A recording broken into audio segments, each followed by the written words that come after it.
ইসরাফিল আলাইহিস সালাম সিংহায় ফু যখন দিবে, দ্বিতীয় ফু দেওয়ার পর কবর থেকে সর্বপ্রথম কে উঠবে? মুসলিম শরীফের 2278 নম্বর হাদিসের বর্ণনা, মাদ্রাসার পাঠ্যপুস্তক অনুসারে, এবং এই নাম্বারটা আন্তর্জাতিক নাম্বার। মোবাইলে যে অ্যাপসে আপনাদের হাদিসের অ্যাপস আছে, এখানে মুসলিম শরীফের নাম্বারটা মিলবে না, অন্যগুলা মিলবে। মোবাইলের অ্যাপসে মুসলিমের নাম্বারগুলা আন্তর্জাতিক নাম্বারের সাথে মিলানো হয় নাই। আপনারা দেখেন অ্যাপসে আছে 7453টা হাদিস, মূল কিতাবে আছে 3033টা হাদিস। হ্যাঁ, অ্যাপসে যেটা আছে এটা মুসলিম শরীফটা, এটা আপনাদের মিলবে না, অন্যগুলা মিলে যাবে। আল্লাহ রাসূলুল্লাহ সাল্লাল্লাহু আলাইহি ওয়াসাল্লাম, আল্লাহ নবী বলেন, আনা সাইয়্যিদু ওয়ালাদি আদম ইয়াউমাল কিয়ামাহ, কিয়ামতের ময়দানে আমি হব সমস্ত আদম সন্তানের নেতা। ওয়া আনা আউয়ালু মান ইয়ানশাক্কু আনহু কবরুহু, কিয়ামতের ময়দানে সর্বপ্রথম আমার কবরটা ফাটা হবে। আমার কবর ফাটার পর, কবর ছিদ্র করার পর আমি মুহাম্মদ সর্বপ্রথম কবর থেকে বের হব।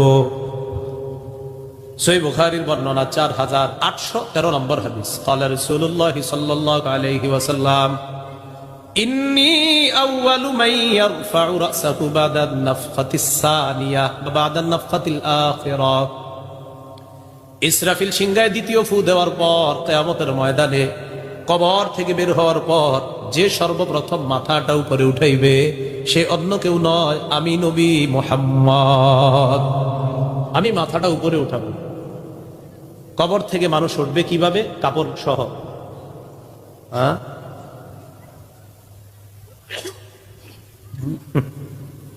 যাক, খুব মন দিয়ে শোনেন। হ্যাঁ, কাপড় সহই উঠবে না। না বলে নেই, আমি পুরান আগের থেকে না বললেন না, আপনাকে পকেটে ওই হাদিস আছে কাপড় সহজে উঠবে। আবু দাউদ শরীফের বর্ণনা, কবর থেকে মৃত ব্যক্তি ওই কাপড়েই উঠবে যে কাপড়ে তাকে দাফন করা হয়েছে। আবু দাউদের বর্ণনা। কবর থেকে উঠানোর পর দুনিয়াবি পোশাকটা খুলে ফেলা হবে, এবার সে উলঙ্গ হয়ে যাবে। এবার বুখারীর বর্ণনা আসছে 6338, 6317, 6325। ক্বালা রাসূলুল্লাহ সাল্লাল্লাহু আলাইহি ওয়াসাল্লাম, নবীজি বলেন, ইন্নাকুম মাহশুরুনা হুফাতান উরাতান গুরলা। কিয়ামতের ময়দানে তোমাদেরকে উঠানো হবে, পায়ে জুতা থাকবে না, শরীরে কাপড় থাকবে না, গুরলা খতনাবিহীন উঠানো হবে। এরপর আল্লাহ নবী কোরআনের একটা আয়াত তেলাওয়াত করলেন, মা বাদানা আউয়ালা খালকিন নুঈদু। আল্লাহ বলেন, যেইভাবে আমি প্রথম মানুষকে সৃষ্টি করেছিলাম ওইভাবে আবার আমি তাকে পুনরায় উঠাবো।